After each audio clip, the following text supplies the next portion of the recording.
This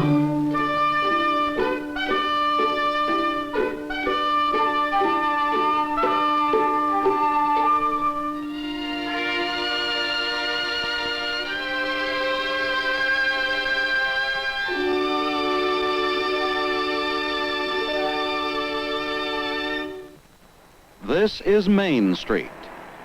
Most of you are familiar with shopping centers like this, where people buy in stores. Like the retail fruit market, stocked with a variety of fresh fruits and vegetables. Like this retail hardware store, where tools and paints and many other things may be purchased. Or like the clothing store, where another merchant has goods for sale. You know what to find at the bakery. And what services the cobbler has to offer. When we want things that others want to sell, we give them money.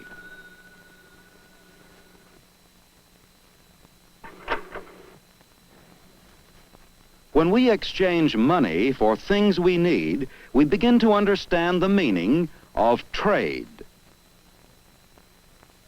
In this film, we shall discover how trade is carried on in many parts of the world.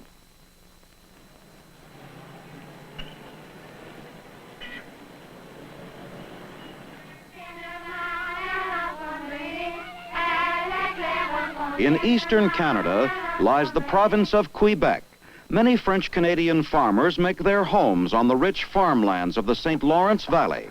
Those who live close enough to the city of Quebec can sell a large part of their farm produce to people who live in the city. Farmers load up their farm produce at least once a week, and more often during the harvest season, and take it to town. Everyone helps. What they have to sell depends on the season. Today, there are potatoes, apples, and onions.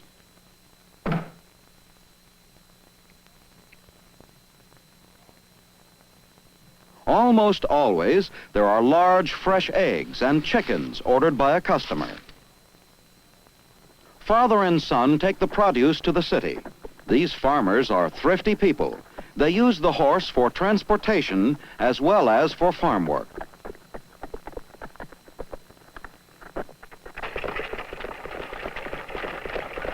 They travel over modern highways that connect cities with farms. Their trip to the city takes about 2 hours.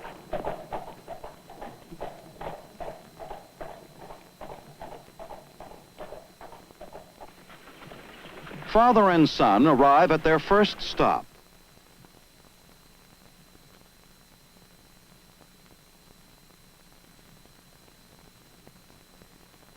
This woman likes to buy fresh produce directly from the farmer. She tells the farmer what she will need next week and pays for what she has bought.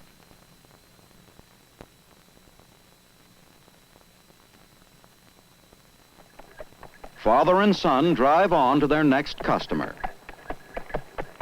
At this home, the father delivers the eggs that were ordered a week ago. This woman has arranged to pay for them later. This is buying on credit. Credit is an important part of buying and selling.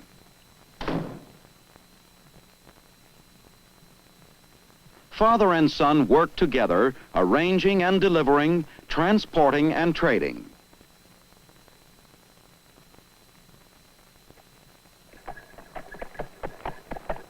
At the end of the day, with their wagon empty, they return home.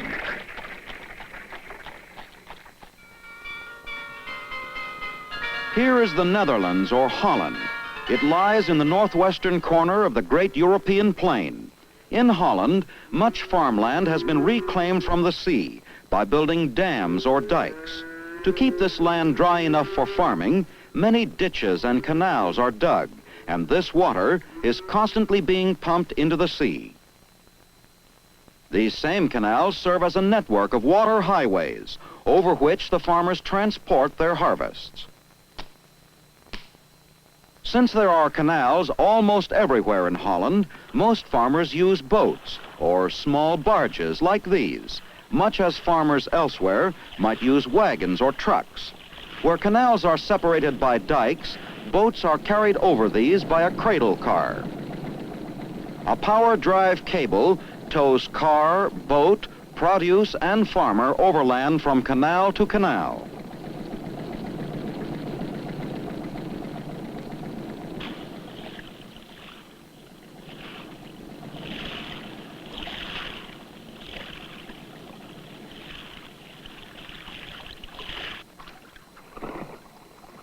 Some of the boats are poled or pushed slowly along the larger canals. Other boats are propelled by small gasoline engines. In Holland, one can almost always see canal barges going to and from market. When barges must pass from one canal into another, where the water is either higher or lower, they must pass through locks. As the lock keeper fills or empties the locks, the barges are raised or lowered.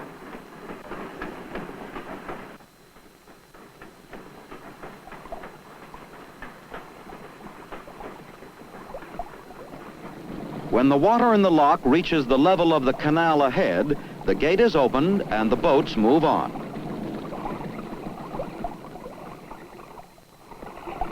On market days, farmers transport their produce to a nearby wholesale market. These barge loads will be sold to wholesale buyers who, in turn, will sell the produce to retail merchants. The barges move along a canal which passes right through the market.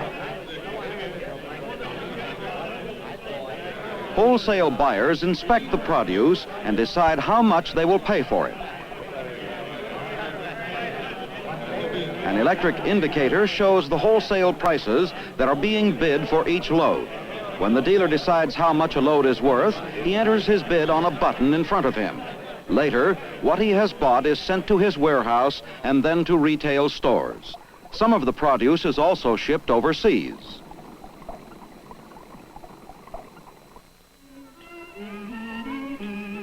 The largest country of Southeast Asia is China.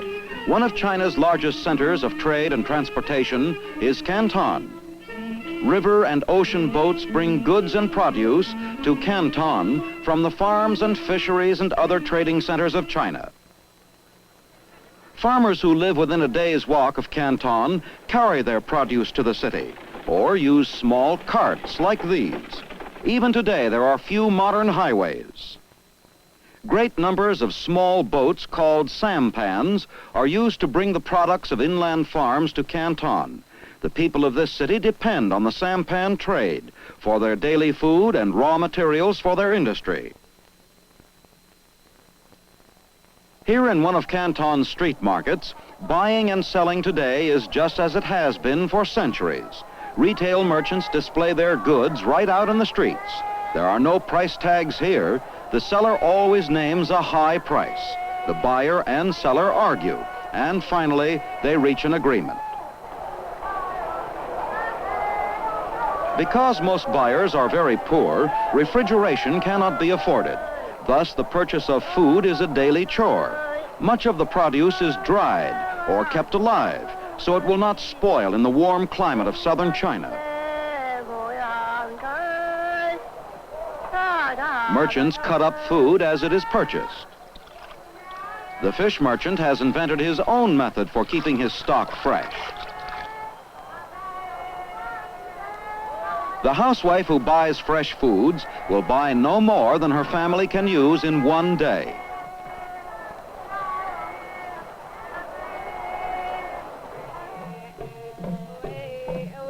To the south and west of China lie the hot, humid jungles of Malaya. In the rainforests, primitive methods of transportation, like this bamboo raft, are still being used.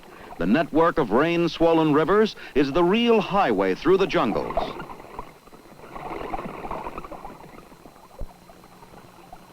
These people are on their way to the trading post.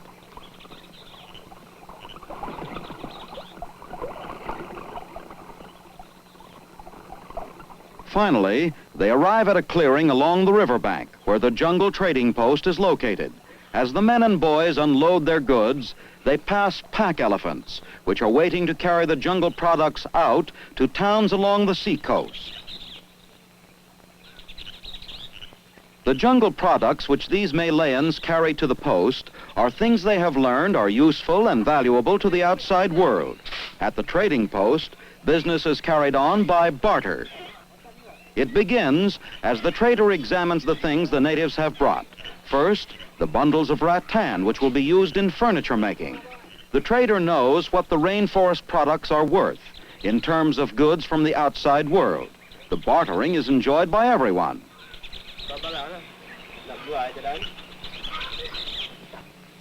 Finally, the hunters have their turn. They decide what they want in return for the monkey and other jungle things. Manufactured goods like these bush knives are much needed by jungle dwellers.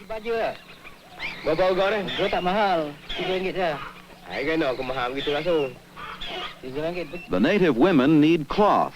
They have no means of weaving cloth for themselves in their jungle homes.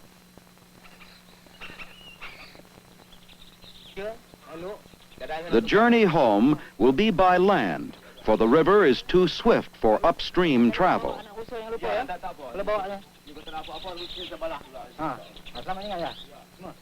Back through the jungle, the men return with the things they have obtained from the outside world, following the wet paths through the rainforests of tropical Malaya.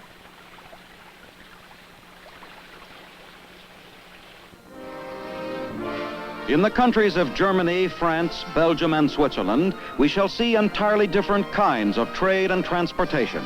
The great industrial areas of these countries are tied together by a network of land and water transportation routes. The heavy raw materials and manufactured products are transported cheaply by barges such as these, which connect the iron ore, coal, and steel districts of Western Europe. Coal from the famous Ruhr Valley of Western Germany moves to steel-making districts. Every year, millions of tons are loaded onto barges to be shipped to the nearby factory towns in France.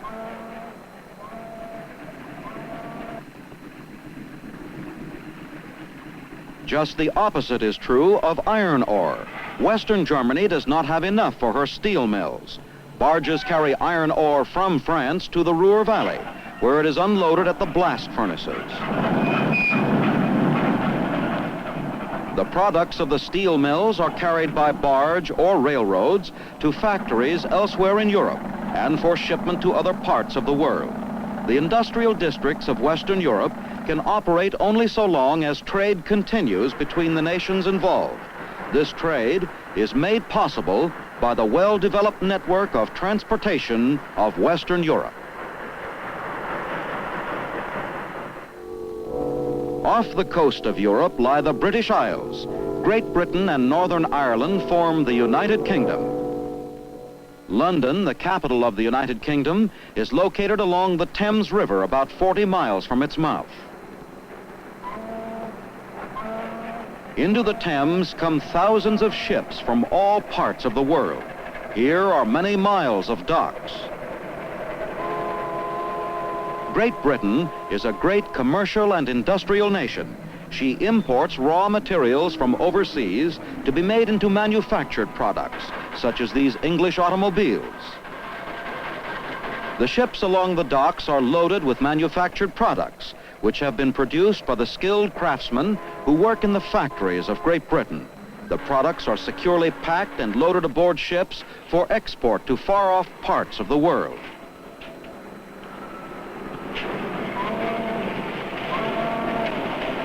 Because Great Britain is a great trade and transportation center, ships from everywhere load and unload along these docks. As a result of her dependence on shipping, Great Britain long ago became a great maritime nation.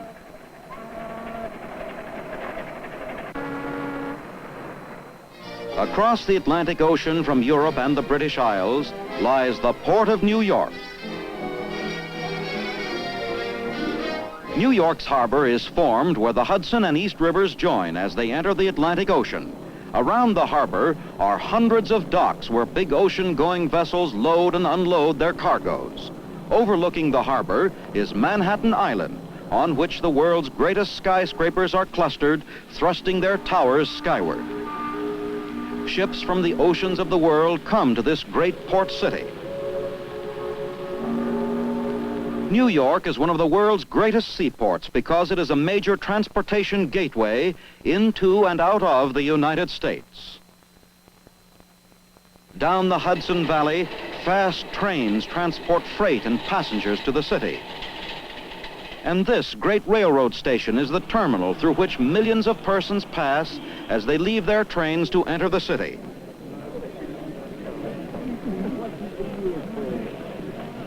Other people and freight enter or leave over bridges built high enough to allow ships to pass under them. Night and day, passenger cars and trucks transport people and goods endlessly over these gateways, which connect the superhighways over which automobile traffic moves speedily on its way to and from the city.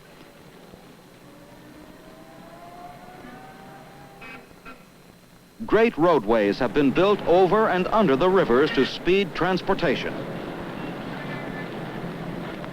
Trucks are needed, many trucks, to distribute the raw materials and goods which have been carried in larger quantities to rail terminals or to harbor docks along the city's waterfront. Here in New York Harbor, as in London, ocean-going ships are needed for trade with faraway countries and other ports of the world.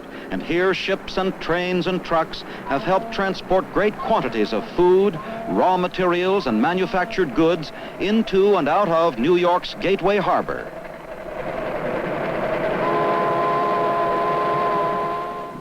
And now air transportation has provided new and additional means of bringing goods and people to our already great trade and transportation centers.